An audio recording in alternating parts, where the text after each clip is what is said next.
Okay guys, so today I really want to talk about emotional manipulators in relationships. And why? Because they really do exist. There's a quote that I found that says a lot of people tend to use emotional manipulation techniques to get their way. Unfortunately, a vast majority of the population doesn't seem to realize that they're being manipulated until it's too late. And one of the things I want to talk about is the first, weaponized tears. Now, this is something that in 2020 we really heard a lot about when it came to the Karens of this world, because they were typically white women who were actually using tears or feigning distress when it came to actually trying to get their own way, trying to get actual attention or support from others. And this was all in relation to Black people. Now, we've seen examples like Barbecue Becky, we've seen Amy Cooper, we've seen multitude of examples. So why is it that on a societal level, we know that manipulation exists? We've seen it in these Karens and from previous and in present day. But when it comes to our relationships, we just don't seem to be paying the same close attention to it when it's happening to us. So let's use the example of Chris and Paige, because I really do think there was elements of emotional manipulation that were absolutely being exercised. And I'm going to highlight just a few key things that are signs you want to look out for when it comes to emotional manipulators in a relationship. Okay, so one of the first signs that you want to definitely look out for is they often try and make you feel sorry for them. Now, guys, this is a classic because what happens is they either have done something wrong, they've either not done something you wanted them to do, they've either done something whereby actually they don't want to take any responsibility or accountability for their actions. They don't, and they really push back, and they'll find any way in which to try and find something to blame you or shame you about. And this is what I think I saw happen when it came to Chris and Paige. Paige now became the villain for actually sharing this information with his parents and his aunt about sex and the fact that he's not attracted to her, but he consummated the marriage. Now, what he then did is he weaponized his tears. And I talked to you earlier about these Karens who have learned the skill of weaponizing tears. Don't think that this is only a Karen issue. This is an issue when it comes to people who try to manipulate others. They weaponize their tears and they garner sympathy. So we see here that when she came back to the room and she looked at him crying on the table, she was like, well, why are you crying? Because if anyone should have been crying, it was probably Paige. But he demands and commands all the attention for himself and is blubbering on the table. Now, I don't have a problem with males crying. I think it's actually great. We're all humans. We all have those emotions. And maybe this guy was actually genuinely crying. But just on this example, let's say, for example, he was weaponizing those tears just so he could get that response from Paige, either of sympathy, either of pity, or either of feeling guilt tripped into thinking, oh my God, I've done something wrong. I shouldn't have said what I said.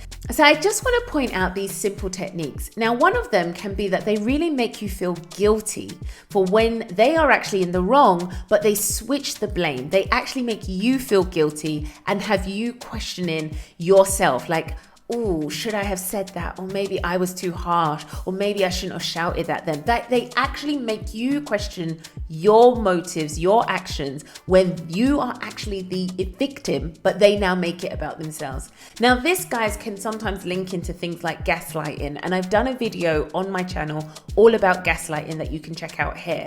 But one of the key things when it comes to emotional manipulators is they have a tendency to really try and push back and actually claim victimhood. If you've not checked out this show, it's Married at First Sight, season 12, episode 4. This is how sometimes, elements of manipulation can be used with underhanded remarks or quite damaging remarks to your self-confidence. So what happens here is she's now questioning her looks. She might be questioning, wow, well, I don't know why you would sleep with me if you're not attracted to me, and why would you do it multiple times, and things like that. So it's sometimes partnered alongside what can be emotional abuse. And emotional abuse is one of those things that very easily gets a bit blurred. People don't always know that it's happening to them until it's often too late. Something that actual emotional manipulators really do is they share information quite early on about themselves to try and garner your kind of sympathy. So this is a classic. Again, it might be that Chris had a panic attack, or it might just be that this was used as ammunition to try and detract and distract from the actual real injury. He disappeared for several hours without making contact, leaving her in the lurch, leaving her without the ability to contact him, and then pops back up and then garners sympathy. Oh, you know what?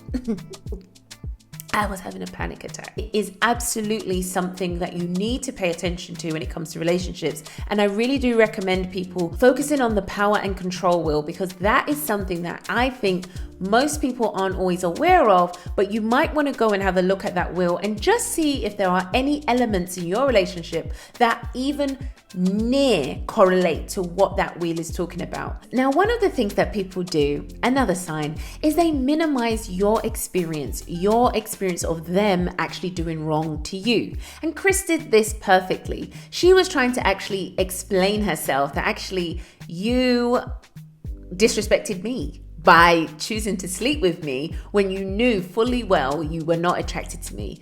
And a classic technique is to minimize and deflect and tell this person, no, you're completely wrong. No, I didn't disrespect you. No, I didn't disrespect you. Deny. Distract. Avoid. Minimize. This is what they do, guys. And unfortunately, the problem with it is that when you don't decide to tackle them on these issues, you start to let this behavior go bit by bit because you know what's coming. And my worry here with Paige and Chris is that I don't know if Paige will continue to keep pulling this guy up if he's always able to bat her actual experience and feelings back on her like that. These might seem like light-hearted things, but if you put this all together and actually take this into account, that if you were enduring this on a consistent basis, this starts to be quite alarming. This starts to be quite worrying. And that's why sometimes we need to actually educate ourselves about emotional manipulation and not just think it happens to others or is just focused on the Karens of this world, but really start to see if manipulation is occurring in your own relationship or if it's just something you are observing in others. Because the more we build our awareness about this,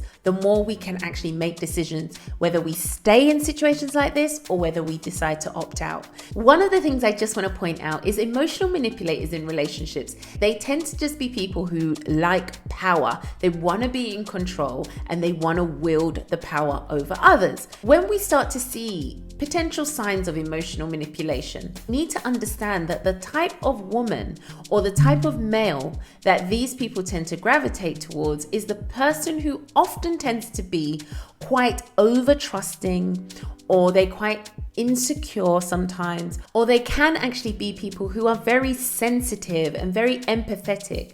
And these are great qualities. The downside is people who are quite emotionally manipulative seek out or tend to attract these type of people more so because they are able to actually wield their power and control over them. So I just want to highlight this because unfortunately so many of us might have more of an empathetic and sensitive side, but this can be abused. So whilst I'm saying it's great to have these qualities, I'm also saying build your awareness around power and control and emotional manipulation so that when you spot the signs and you see consistent patterns of someone doing things like this, you know what to do. Guys, I hope you've enjoyed this video. Make sure you hit that like button and the subscribe and the bell so you never miss another video each and every time I upload. Take care and God bless. Bye.